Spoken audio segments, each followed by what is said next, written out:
नमस्कार, बहुत स्वागत है आपका। धनु राशि, केतु का असली खेल शुरू होने जा रहा है।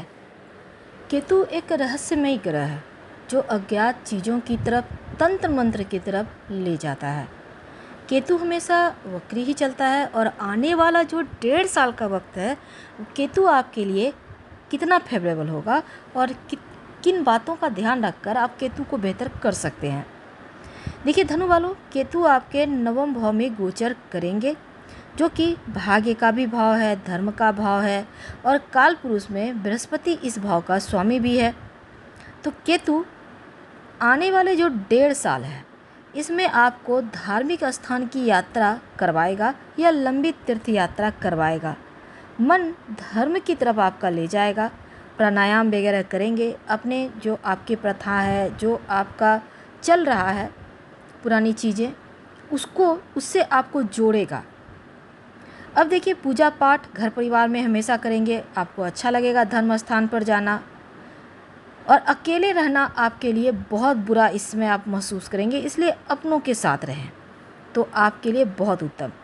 लेकिन एक और चीज़ है, देखिए जो लोग धनु राशि वाले हैं, राहु आपके तीसरे स्थान पे आ रहे हैं, तो ये वक्त आप कह सकते हैं राहु का साम्राज्य स्थापित हो गया। बहुत बेहतरीन वक्त है, क्योंकि धनु वालों के लिए राहु बड़े बड़े परिवर्तन करवाएगा, फ़ायदेमंद परिवर्तन जो आपके लिए फेवर करेगा, आपको लाभ देगा। कौन कौन से फ़ायदे? देखिए, अगर आप जॉब करते हैं तो करियर के मामलों में, स्थान के मामलों में आपको लाभ देगा, परिवर्तन भी करवाएगा। करियर में स्थान परिवर्तन के योग बनेंगे। एक जॉब करते हैं, आपको दूसरी बढ़िया आपको जॉब ऑफर हो सकता है इस पीरियड में, यानी आपके लिए राहु बहुत शुभ है। राहु की वजह से नई जिम्मेदारियां मिलेंगी, उच्च पद की प्राप्ति होगी। राहु की वजह से आपको, और केतु आपके लिए अनुकूल उतना नहीं है क्योंकि नवम भाव में है, दूसरों के चक्कर में आप फंसेंगे। इस बात को याद रखिए, केतु नवम भाव में बैठेगा तो दूसरों के चक्कर में बदनामी मिलने के योग हैं, इनसे बचिए तो अच्छा। वैसे राहु आपके लिए बहुत फेवर में है। हाँ, सफलता हर तरफ से आएगी। खासकर पैसा कहीं आप इन्वेस्ट करना चाहते हैं, निवेश करना चाहते हैं, बहुत सावधानी रखिए, क्योंकि गलत जगह इन्वेस्ट कर दें तो दिक्कत होगा। तो धनु वालों के लिए राहु बहुत खूबसूरत परिणाम देगा और केतु जो है थोड़ी सी मुश्किल बढ़ाता दिखेगा। तो केतु का असली खेल यहीं से शुरू होगा। तो केतु धनु वालों के लिए अपयश का कारण बन सकता है, आपको सावधान रहना है। कोई भी ऐसा वैसा काम ना करे कि आपका मान सम्मान पे बात आ जाए। हालांकि सफलता का वक्त है, सावधानी से आगे बढ़िएगा। उपाय क्या करेंगे ये भी हम आपको वीडियो के अंत में बताएंगे। पहले हम समझते हैं थोड़ा विस्तार से कि सावधानी आपको क्या रखना है। तो आपके राशि के स्वामी हैं देवगुरु बृहस्पति, बहुत अच्छा वक्त लेकर आया आपके लिए। जैसा कि हमने आपको बताया कि राहु महाराज आपके लिए बिल्कुल साम्राज्य ही स्थापित करेंगे। अभी तक जो बंधन था, जिस कारण से आप आगे नहीं बढ़ पा रहे थे, उससे आपको मुक्त करेंगे। तो 100 नहीं 200% राहु फेवरेबल हैं धनु वालों। लेकिन केतु थोड़ा सा दिक्कत दे रहे हैं, बदनामी योग बनाकर बैठे हैं। तो केतु का रहस्यमयी खेल, धन के मामलों में संभल के भी रहना है, क्योंकि पैसा आपका फंस सकता है, डूब सकता है। तो चलिए समझते हैं कि राहु का साम्राज्य तो स्थापित हो गया, पर राहु के साथ केतु का खेल क्या होगा और कैसे इनसे बचें। तो सबसे पहले समझते हैं, कुछ बातों का ध्यान रखना है आने वाले जो आपके 1.5 साल हैं। तो बहुत सुंदर स्थिति है राहु की। अगर हम सीधी सीधी बात करें तो केतु आपको गलत चीज़ों में फंसाएगा। हालांकि केतु आपके भाग्य भाव में है, धर्म की तरफ ले जाएंगे, धार्मिक यात्रा करेंगे, पूजा पाठ करेंगे। लेकिन अग्नि तत्व कारक जो सिंह राशि है, इसमें केतु बैठे हैं, तो कहीं ना कहीं अनकम्फर्टेबल हैं केतु महाराज, तो बदनामी योग बना रहे हैं यहाँ पर। अब इनकी जो दृष्टि है आपके लग्न पर है, आपके व्यक्तित्व, आपके व्यवहार पर है, आपके स्वभाव पर है, भ्रमित करेंगे। तो इनसे आपको बचना होगा, ये सावधानी रखना है। और दूसरा, जो 18 महीने का वक्त है, सोच समझकर कोई भी डिसीजन लीजिएगा। जल्दबाजी में डिसीजन बिल्कुल भी मत लीजिएगा। जिस चीज़ को आप नहीं जानते जो चीज़ आपके लिए नया है उन चीज़ों में मत फंसिए, नहीं तो दिक्कत में पड़ जाइएगा। अपनों की सलाह से धीरे धीरे आगे बढ़े तो आपके लिए बहुत अच्छा रहेगा। इस समय केतु ओवर कॉन्फिडेंस में फंसा सकता है, इनसे बचें। गलती बिल्कुल भी नहीं, सोच समझ कर बोलें, क्योंकि मुख से गिरा आपका शब्द निकला नहीं कि बस आप परेशान, आप बदनाम। ये आपको सोचना होगा, समझना होगा।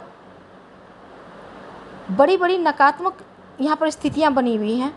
खासकर देखिए, ऐसा नहीं है कि आप अपने कारण ही बदनाम होंगे, हो सकता है कुछ लोग आपको फंसा दें धन के मामलों में। अब जैसे आप जॉब करते हैं, वहाँ पर कोई और हेरा फेरी करे, आप फंस जाएं, इसलिए किसी की बातों में मत आइए, चिकनी चुपड़ी बातों में मत फंसिए। सोच समझ कर डिसीजन लीजिए और कहीं भी साइन करने के पहले 4 बार पढ़िए, समझिए, फिर कीजिए। कितने भी आप हड़बड़ी में हैं, फिर भी सोच समझ कर साइन कीजिएगा। अब देखिए, लालच मत कीजिएगा, लालच में भी आप फंसते दिखेंगे। कॉन्फिडेंस लेवल तो आप में है ही, लेकिन ओवर कॉन्फिडेंस में मत जाइए, नहीं तो केतु और डुबाएगा आपको। ये ओवर कॉन्फिडेंस ही आपको बदनाम करेगा। तो लालच से, शॉर्टकट रास्ते से, ओवर कॉन्फिडेंस से बचिए, क्योंकि केतु यहाँ पर मुश्किल में डालने के लिए परेशान कर रहा है, आपके लिए योग बना रहा है।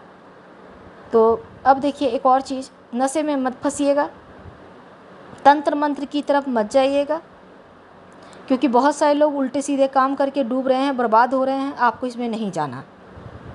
प्रॉपर्टी वगैरह में पैसा सोच समझ कर लगाएं, किसी की बातों में आकर कहीं भी धन इन्वेस्ट ना करें, किसी को उधार ना दें।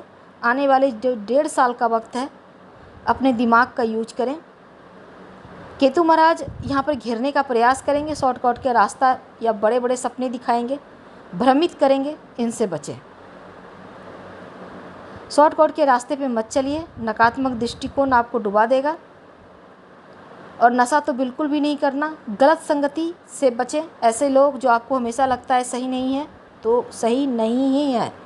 आपका सिक्स सेंस एक्टिव रहता है, मन की सुनिए। और अंत में देखिए, घर के लोगों के साथ समय बिताएं। आपकी मुश्किलों से, समस्याओं से वही आपको दूर रखेंगे। कोई भी छोटी छोटी बात अपनों से शेयर करें। गलत चीज़ों से जितना दूर रहेंगे उतना अच्छा, क्योंकि केतु का नकारात्मक प्रभाव इस मामले में है। हालांकि बृहस्पति की स्थिति बहुत अच्छी है, तो आपको बचाते भी दिखेंगे। राहु भी बचा रहे हैं, राहु आपको आगे ले जा रहे हैं।